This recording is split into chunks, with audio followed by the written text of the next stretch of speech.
प्रधानमंत्री नरेंद्र मोदी ने बृहस्पतिवार को राजस्थान के सिरोही में वर्चुअल माध्यम से जल जन अभियान का किया शुभारंभ। कहा कि खेती में पानी से संतुलित उपयोग के लिए देश ड्रिप इरिगेशन को दे रहा है बढ़ावा। देश के हर जिले में 75 अमृत सरोवर के निर्माण का अभियान भी जल संरक्षण की दिशा में बड़ा कदम।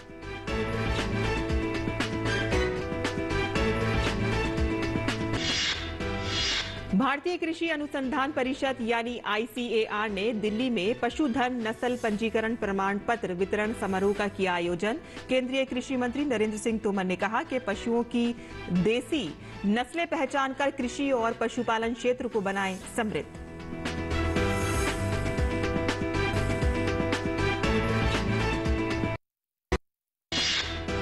भारतीय खाद्य निगम ने दूसरी ई नीलामी में 901 करोड़ रुपए में 3.85 LMT गेहूं की बिक्री। गेहूं और आटे की बढ़ती कीमतों को काबू में रखने के लिए ई नीलामी मार्च 2023 के दूसरे सप्ताह तक हर बुधवार को की जाएगी। हरियाणा के कृषि एवं पशुपालन मंत्री JP दलाल ने कहा कि डायल 112 की तर्ज पर पशु उपचार एम्बुलेंस सेवा की होगी शुरुआत। पशु उपचार एम्बुलेंस सेवा के लिए पहले 200 एम्बुलेंस की जाएंगी तैनात। एम्बुलेंस में पशु चिकित्सक और स्टाफ के साथ साथ जरूरी दवाएं रहेंगी उपलब्ध।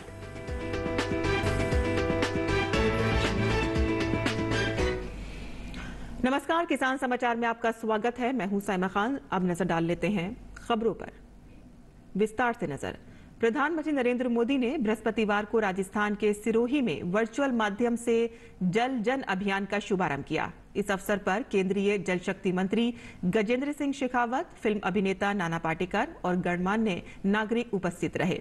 राष्ट्रव्यापी अभियान के अंतर्गत ब्रह्म कुमारी संस्थान से जुड़े लोग और जल शक्ति मंत्रालय देश भर में 5000 से अधिक जलाशयों के संरक्षण और नए जलाशय बनाने के लिए 8 महीने का सार्वजनिक जागरूकता अभियान चलाएगा। अभियान के माध्यम से 10,000 कार्यक्रम के आयोजन से 10 करोड़ लोगों तक पहुंचने का लक्ष्य तय किया गया है। प्रधानमंत्री ने ब्रह्म कुमारी के द्वारा चलाए जा रहे जल जन अभियान के शुभारंभ पर अपने वीडियो संदेश में बताया कि देश जल संरक्षण को लेकर सहज है। उन्होंने कहा कि भारत में सदियों से ऋषियों मुनियों ने भी प्रकृति, पर्यावरण और पानी को लेकर संयमित, संतुलित और संवेदनशील व्यवस्था का सृजन किया। देश बीते 8 साल से लगातार प्रयास कर रहा है। नमामि गंगे की सफलता भी उन प्रयासों में से एक है। प्रधानमंत्री ने जल जन अभियान की सराहना की। 21वीं सदी में दुनिया इस बात की गंभीरता को समझ रही है कि हमारी धरती के पास जल संसाधन कितने सीमित है। इतनी बड़ी आबादी के कारण वाटर सिक्योरिटी भारत के लिए भी एक महत्वपूर्ण दायित्व है, हम सबकी साझी जिम्मेवारी है।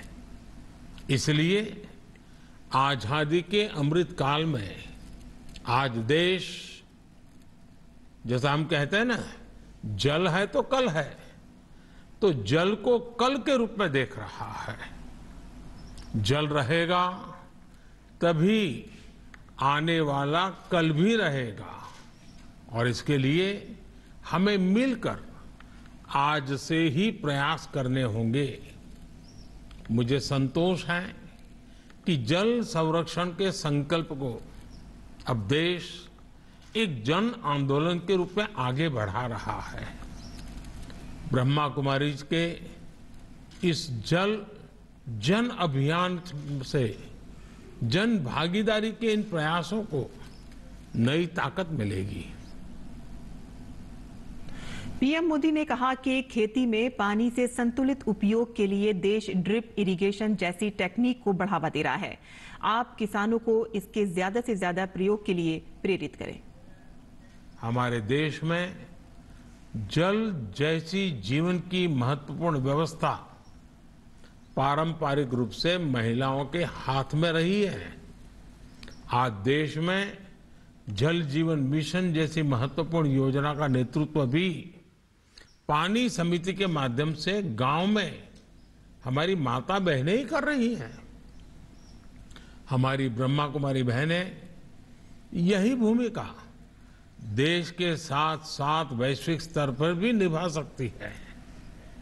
जल संरक्षण के साथ साथ पर्यावरण संबंधी इससे जुड़े सभी विषयों को भी हमें उतने ही मुखरता से उठाना होगा। खेती में पानी से संतुलित उपयोग के लिए देश ड्रिप इरिगेशन जैसी टेक्नोलॉजीज को बढ़ावा दे रहा है। आप किसानों को इसके ज्यादा से ज्यादा प्रयोग के लिए प्रेरित करें। प्रधानमंत्री ने कहा कि इस समय भारत की पहल पर पूरा विश्व इंटरनेशनल मिलेट ईयर भी मना रहा है। हमारे देश में मिलेट्स जैसे श्री अन्न बाजरा, श्री अन्न ज्वार सदियों से खेती और खान पान का हिस्सा रहे हैं। भारत की पहल पर पूरा विश्व इंटरनेशनल मिलेट ईयर भी मना रहा है। हमारे देश में मिलेट्स जैसे श्री अन्न बाजरा, श्री अन्न ज्वार सदियों से खेती और खान पान का हिस्सा रहे हैं। मिलेट्स में पोषण भी भरपूर होता है और उनकी खेती में पानी भी कम लगता है। इसलिए ज्यादा से ज्यादा लोग अपने भोजन में मोटे अनाजों को शामिल करें। आप इसके लिए उन्हें बताएंगे तो इस अभियान को ताकत मिलेगी और पानी का संरक्षण भी बढ़ेगा। मुझे भरोसा है हमारे आपके ये साझा प्रयास जल जन अभियान को सफल बनाएंगे। पीएम मोदी ने कहा कि गंगा के किनारे प्राकृतिक खेती जैसे अभियान भी शुरू हुए हैं। नमामि गंगे अभियान आज देश के विभिन्न राज्यों के लिए एक मॉडल बनकर उभरा है। बीते दशकों में हमारे यहाँ एक ऐसी नकारात्मक सोच भी बन गई थी कि हम जल संरक्षण और पर्यावरण जैसे विषयों को मुश्किल मानकर छोड़ देते हैं। कुछ लोगों ने ये मान लिया था कि इतने बड़े काम है कि इन्हें किया ही नहीं जा सकता। लेकिन बीते 8-9 वर्षों में देश ने इस मानसिकता भी बदली है और हालत भी बदले हैं। नमामि गंगे इसका एक सशक्त उदाहरण है। आज न केवल गंगा साफ हो रही है बल्कि उनकी तमाम सहायक नदियां भी स्वच्छ हो रही हैं। गंगा के किनारे प्राकृतिक खेती जैसे अभियान भी शुरू हुए हैं। नमामि गंगे अभियान आज देश के विभिन्न राज्यों के लिए एक मॉडल बनकर उभर रहा है। प्रधानमंत्री ने कहा कि देश के हर जिले में 75 अमृत सरोवर के निर्माण का अभियान भी जल संरक्षण की दिशा में बड़ा कदम है। जल प्रदूषण की तरह ही गिरता भूजल स्तर भी देश के लिए एक बहुत बड़ी चुनौती है। इसके लिए देश ने कैच द रेन मूवमेंट शुरू किया है, जो अब तेजी से आगे बढ़ रहा है। देश की हजारों ग्राम पंचायतों में अटल भूजल योजना के जरिए भी जल संरक्षण को बढ़ावा दिया जा रहा है। देश के हर जिले में 75 अमृत सरोवर के निर्माण का अभियान भी जल संरक्षण की दिशा में बड़ा कदम है। भारतीय कृषि अनुसंधान परिषद यानी ICAR ने दिल्ली में पशुधन नस्ल पंजीकरण प्रमाण पत्र वितरण समारोह का आयोजन किया। इस अवसर पर केंद्रीय कृषि मंत्री नरेंद्र सिंह तोमर ने कहा कि देश में बड़ी संख्या में पशुओं की देसी नस्लें हैं जिन्हें सभी क्षेत्रों से पहचानने की आवश्यकता है। इसके माध्यम से कृषि एवं पशुपालन क्षेत्र को और समृद्ध बनाया जा सकता है। तोमर ने कहा कि देश का लगभग आधा पशुधन अभी भी अवंतरित है। हमें ऐसे अनूठी नस्लों की जल्द से जल्द पहचान करना होगी ताकि इन अवर्णीकृत नस्लों को बचाया जा सके।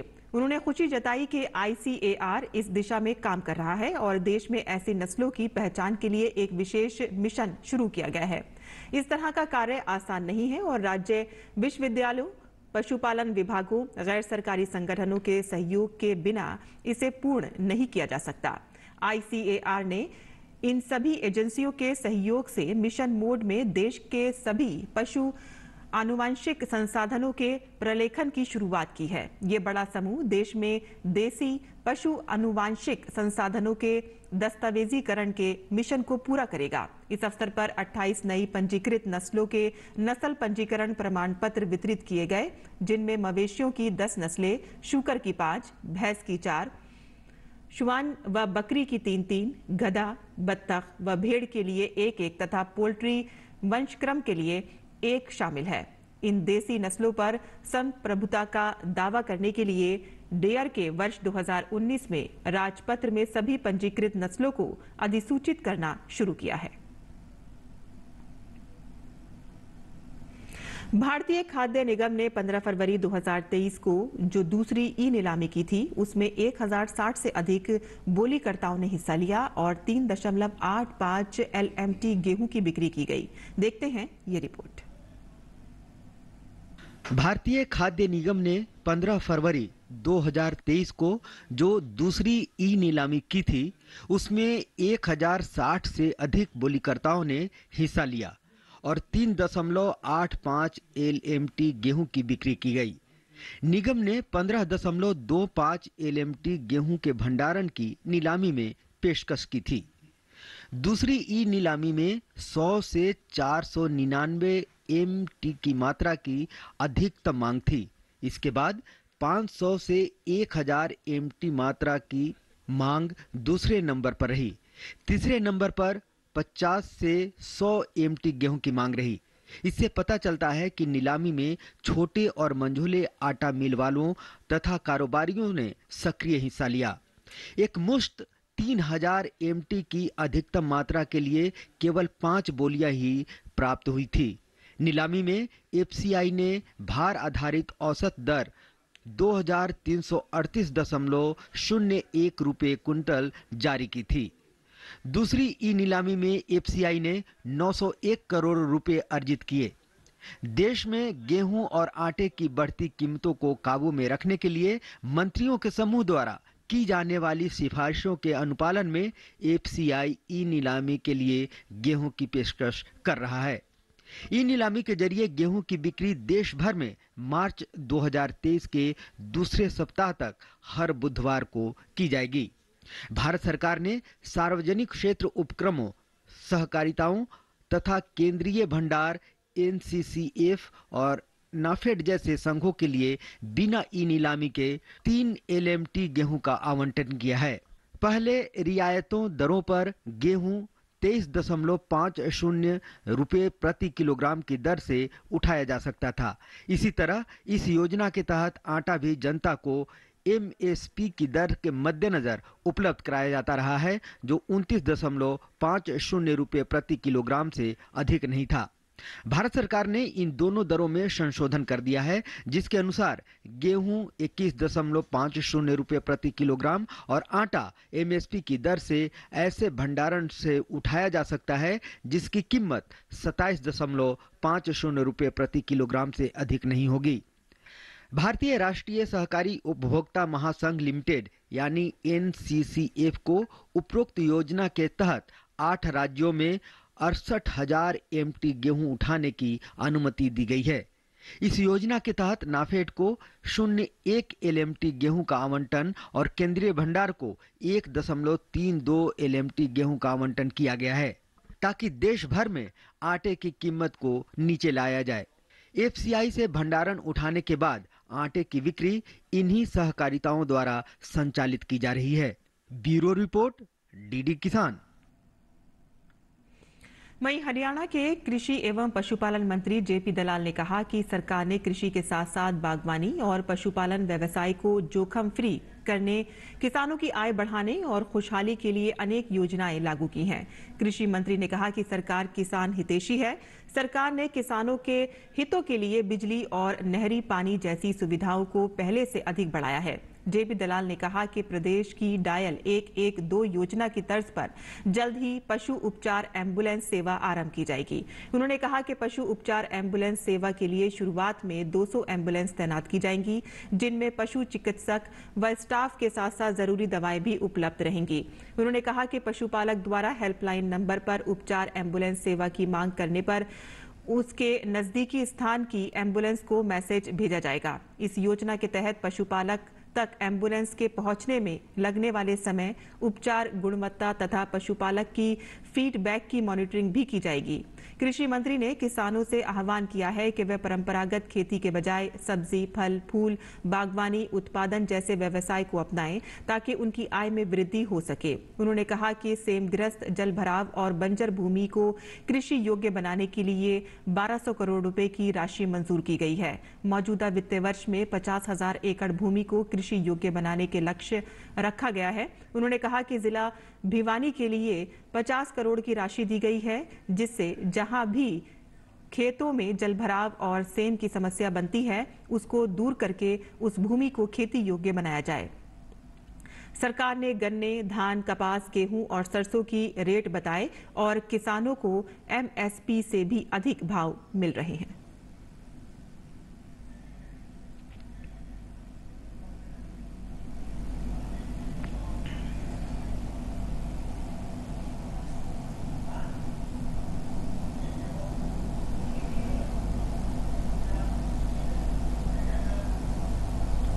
गुजरात में आज से सुजलाम सुफलाम जल अभियान का छठा चरण शुरू हो गया है। मुख्यमंत्री भूपेंद्र पटेल गांधीनगर में खोरज में इस जनव्यापी अभियान का शुभारंभ किया। इस अभियान का उद्देश्य भूजल स्तर को ऊपर उठाना और वर्षा जल का अधिकतम उपयोग करना है। सुजलाम सुफलाम जल अभियान 31 मई तक चलेगा।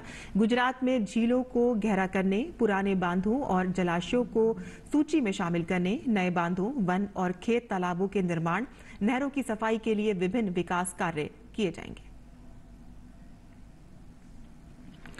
और आगे बढ़ते हैं, जहां प्रधानमंत्री नरेंद्र मोदी ने बृहस्पतिवार को आदि महोत्सव में स्टॉलों पर जाकर जनजातीय कारीगरों और हस्तशिल्पों से बातचीत की। हस्तशिल्पों में उत्साह का माहौल देखा गया। इस पर खास बातचीत की हमारे संवाददाता गिरीश निशाना ने। प्रधानमंत्री के समक्ष हिमाचल प्रदेश की मानदसी और पूनम को भी अपने उत्पाद दिखाने का मौका मिला। कैसा लगा पीएम से आज बातचीत हुई? आज तो ऐसा लग रहा है जैसे कि आज हमारे प्रभु से मुलाकात हो गई, जो हमारे प्रोडक्ट देखने हमारे पास आए, हमारे प्रधानमंत्री जी। और इस बार इतना बढ़िया मौका दिया ट्राइफेड ने हमारे को कि हमें लग रहा है कि अब हमारे कुछ अच्छे से दिन आने वाले हैं। जो गरीब महिलाएं हैं, जो ट्राइबल महिलाएं वहाँ की इतने दूर से आए, हम लाहौल स्पीति एक बहुत दुर्गम क्षेत्र है, वहाँ से आए हुए हम, तो वहाँ से सामान ले आना, वहाँ पे बनाना, वहाँ की दुर्दशा हमें पता है और किसी को पता नहीं। और आज जो हमारे को प्लेटफॉर्म मिला हुआ है यहाँ पे, आज बहुत अच्छा लग रहा है और धन्यवाद करते सभी का हम, और आपको भी धन्यवाद। आपके कहेंगे पूनम जी? सर, हमें बहुत अच्छा लगा। प्रधानमंत्री जी खुद हमारे स्टॉल में आए, उन्होंने हमारे प्रोडक्ट देखे और हमें हमारा इतना उत्साह बढ़ाया। इसके लिए हम ट्राइफेड और प्रधानमंत्री जी का तहे दिल से धन्यवाद करते हैं। हम आदिवासी महिलाओं के लिए उन्होंने हमारे लिए इतना सब किया और कर रहे हैं। हिमाचल प्रदेश के ही दीपक गुलिया यहाँ मौजूद हैं, जिनसे प्रधानमंत्री ने बातचीत की। क्या क्या बातें हुई? सर, हमसे प्रधानमंत्री जी ने पूछा कि यहाँ पे क्या क्या स्टॉक लाए हैं प्रधानमंत्री वंदन योजना के तहत। तो यहाँ पर बताया कि काला जीरा, और हमने एक बताया कि एक बीडीबी के ऑपरेशनल हुआ है प्रधानमंत्री वंदन योजना के तहत किन्नौर के अंदर, जिसके अंदर 18 प्रोडक्ट्स अभी ऑपरेशनलाइज स्टेज में आ गए हैं और वो उनकी कोडिंग करके यहाँ पर हमारे जो ये बीडीबी के प्रेसिडेंट है वो यहाँ पर सेल आउट कर रहे हैं। तो हमने बताया कि ये ना कुछ आइटम्स ऐसे भी आए हैं जो जिनको हमने G20 के लिए भी जो मीटिंग्स हो रही हैं, शिमला के अंदर मीटिंग्स हो रही हैं, एज वेल एज अमृतसर में मीटिंग्स हो रही हैं, तो वहाँ पर भी इनको शोकेस करेंगे और इन ट्राइबल प्रोडक्ट्स को हम वहाँ पर शो करेंगे ताकि हमारे जनजातीय भाई बहनों का बहुत अच्छे से उनका प्रधानमंत्री से मिलकर वो काफी उत्साहित नजर आ रहे हैं। कैमरामैन शैलेंद्र चौहान के साथ गिरीश निशाना, DD न्यूज, दिल्ली। वहीं दिल्ली में सीवरेज का पानी यमुना में गिरने और ठोस अपशिष्ट प्रबंधन उचित ढंग से न हो पाने से जुड़े मामले पर राष्ट्रीय हरित अधिकरण NGT ने गहरी चिंता जताते हुए दिल्ली सरकार पर 6,100 करोड़ रुपए से अधिक का भारी भरकम जुर्माना लगाया है। सीवरेज ट्रीटमेंट के मामले में मानदंडों का पालन नहीं करने पर नाराजगी व्यक्त करते हुए एनजीटी चेयरमैन न्यायमूर्ति आदर्श कुमार गोयल की अध्यक्षता वाली पीठ ने कहा कि करोड़ों रुपए खर्च करने के बाद भी यमुना हर दिन दूषित हो रही है। 3000 MLD से ज्यादा दूषित पानी यमुना में मिल रहा है। कूड़ा प्रबंधन पर भी एनजीटी ने सख्त रुख अपनाया है। और किसान समाचार में अब बात करते हैं मंडी भाव की और देखते हैं कि क्या रहा देश भर की मंडियों का भाव।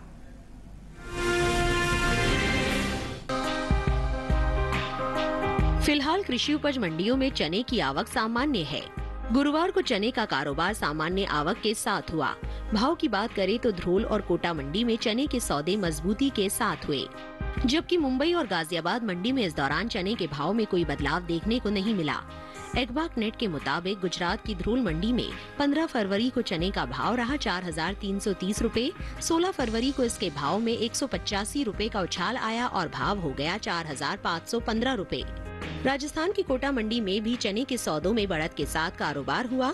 यहाँ 15 फरवरी को चने का भाव था 4,400 रुपए। 16 फरवरी को इसके सौदे 50 रुपए मजबूत होकर 4,450 रुपए पर हुए। महाराष्ट्र की मुंबई मंडी में बीते 2 दिनों के दौरान चने के भाव स्थिर रहे। यहाँ 15 और 16 फरवरी को चना 5,500 रुपए पर बिका। इसी तरह उत्तर प्रदेश की गाजियाबाद मंडी में भी चने का कारोबार बिना किसी फेरबदल के साथ हुआ। यहाँ 15 फरवरी को चने का भाव रहा 5,800 रुपए, जो कि 16 फरवरी को भी 5,800 रुपए पर टिका रहा। बीते कुछ समय से आगे चल रही चने की बुआई में इस दौरान कुछ कमी देखने को मिल रही है। कृषि मंत्रालय की ओर से साल 2022-23 के लिए जारी ताज़ा आंकड़ों के अनुसार 3 फरवरी तक रबी चने की बुआई 1,12,01,000 हेक्टेयर में हो चुकी है, जबकि बीते साल इस दौरान बुआई का क्षेत्रफल 1,14,18,000 हेक्टेयर रहा था। यानी इस साल रबी चने की बुआई बीते साल के मुकाबले 2,16,000 हेक्टेयर पीछे है। बात दलहन की पैदावार की करें तो घरेलू स्तर पर इस साल कुल दलहन की उपज में कमी का अनुमान जताया गया है। कृषि मंत्रालय के पहले अग्रिम अनुमान के मुताबिक देश में साल 2022-23 के दौरान कुल दलहन की पैदावार 83,70,000 टन होने का अनुमान है, जबकि बीते साल इस दौरान दलहन की उपज 2,76,90,000 टन रही थी।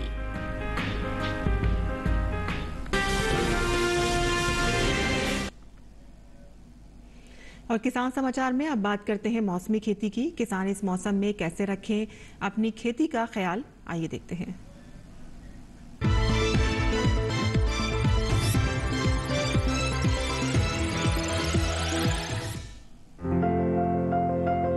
हरियाणा में सरसों की कटाई कर ले। सरसों में जरूरी उर्वरक का इस्तेमाल करते रहे। सरसों में कीट लगने की संभावना है, ऐसे में सरसों में कीटों से बचाव के लिए कृषि विशेषज्ञों की सलाह से कीटनाशक छिड़के। किसान भिंडी की बुआई करे, यही मूंग के खेत में जरूरी उर्वरक का प्रयोग कर ले। अभी गेहूं के खेत में कीट लगने की आशंका बनी हुई है, ऐसे में गेहूं में कीटों से बचाव के लिए कृषि विशेषज्ञों की सलाह से कीटनाशक का छिड़काव कर सकते हैं। साथ ही काबुली चने के खेत में जरूरी उर्वरक डालें। हरियाणा में गन्ने की कटाई कर ले। गन्ने में कीटों से बचाव के लिए कृषि विशेषज्ञों की सलाह से कीटनाशक छिड़के। उत्तर प्रदेश में गेहूं के खेत में सिंचाई कर ले। साथ ही आलू के खेत में सिंचाई करते रहे। आलू के खेत में कीट लगने की संभावना है, ऐसे में आलू में कीटों से बचाव के लिए कृषि विशेषज्ञों की सलाह से कीटनाशक छिड़के। किसान मूंग के खेत की देखभाल करे। अभी प्याज की रुपाई कर ले। प्याज के खेत में सिंचाई करे। इसके अलावा भिंडी की बुआई कर सकते हैं। यहाँ खीरे की बुआई कर सकते हैं। इसी तरह करेले की बुआई करते रहे। उत्तर प्रदेश में कद्दू की बुआई कर ले। वहीं के किसान पालक की बुआई करें। इसके साथ ही धनिये की बुआई करते रहे। इस समय मेथी की बुआई के लिए समय उपयुक्त है।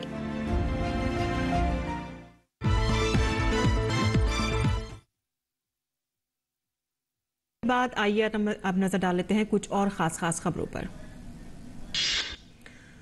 मेघालय विधानसभा चुनाव के लिए प्रचार तेज हो गया है। 27 फरवरी को होने वाले विधानसभा चुनाव के पहले सभी प्रमुख राजनीतिक दलों के स्टार प्रचारक और वरिष्ठ नेता जनसभाएं और रैलियां कर रहे हैं। नागालैंड में भी चुनाव प्रचार चरम पर है। सभी राजनीतिक दलों के प्रमुख नेता अपने प्रत्याशियों के लिए जनसभाएं कर रहे हैं। इसमें NDPP, Bharatiya Janata party, NPF, Congress, Lok Janshakti, Ramvilas, NCP, NPP, RPI, Athawale, JDU, RJD और सीपीआई शामिल है। राजस्थान के बयावर में ट्रेलर और टैंकर के बीच टक्कर के बाद आग लग गई। हादसे में 3 लोगों की मौत हुई है। दुनिया के सबसे लंबे रिवर क्रूज गंगा विलास ने बांग्लादेश की यात्रा पूरी कर ली है। क्रूज के सदस्यों ने अपनी यात्रा के दौरान बांग्लादेश के कई ऐतिहासिक स्थलों का दौरा किया और बांग्लादेश की कला, वास्तुकला और अमूल्य विरासत से रूबरू हुए। विदेश मंत्री डॉक्टर एस जयशंकर ने फिजी में चल रहे 12वें विश्व हिंदी सम्मेलन के समापन समारोह में विदेश मंत्री ने कहा कि ये सम्मेलन हिंदी का महाकुंभ होगा, जहां दुनिया के लोग आएंगे। ये हिंदी के विषय में एक वैश्विक नेटवर्क का मंच बनेगा। विदेश मंत्री ने कहा कि हमें यह सम्मेलन एक बार भारत और एक बार विदेश में करना चाहिए और इस तरह करना चाहिए कि जो भी दुनिया में हिंदी प्रेमी हैं और हिंदी को आगे बढ़ाना चाहते हैं, उनको अवसर मिले। हैदरपुर बादली में निर्माणाधीन मेट्रो के शटरिंग का एक हिस्सा उसके वाहन पर गिर गया और जिससे एक व्यक्ति घायल हुआ है। चालक को बचा लिया गया है और इलाज के लिए नजदीकी अस्पताल भेज दिया गया है। उत्तर प्रदेश के प्रयागराज में पुलिस ने गांजा तस्करी कर रहे 2 लोगों को गिरफ्तार किया है। उनसे करीब 1.25 क्विंटल गांजा बरामद किया गया है। पुलिस द्वारा की गई पूछताछ में आरोपियों ने बताया है कि ये गांजा वो उड़ीसा के कोरापुट से लेकर आए थे और अलीगढ़ ले जा रहे थे और आगे की जांच जारी है। और किसान समाचार में एक बार फिर से नजर डाल लेते हैं खास खबरों पर। प्रधानमंत्री नरेंद्र मोदी ने बृहस्पतिवार को राजस्थान के सिरोही में वर्चुअल माध्यम से जन अभियान का किया शुभारंभ।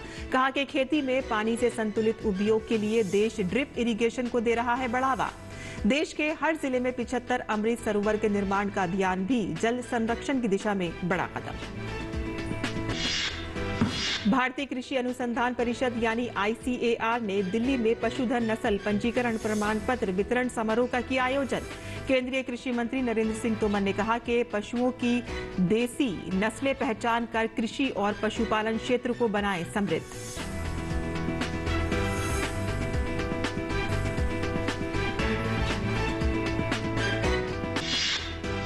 भारतीय खाद्य निगम ने दूसरी ई नीलामी में 901 करोड़ रुपए में 3.85 LMT गेहूं की बिक्री।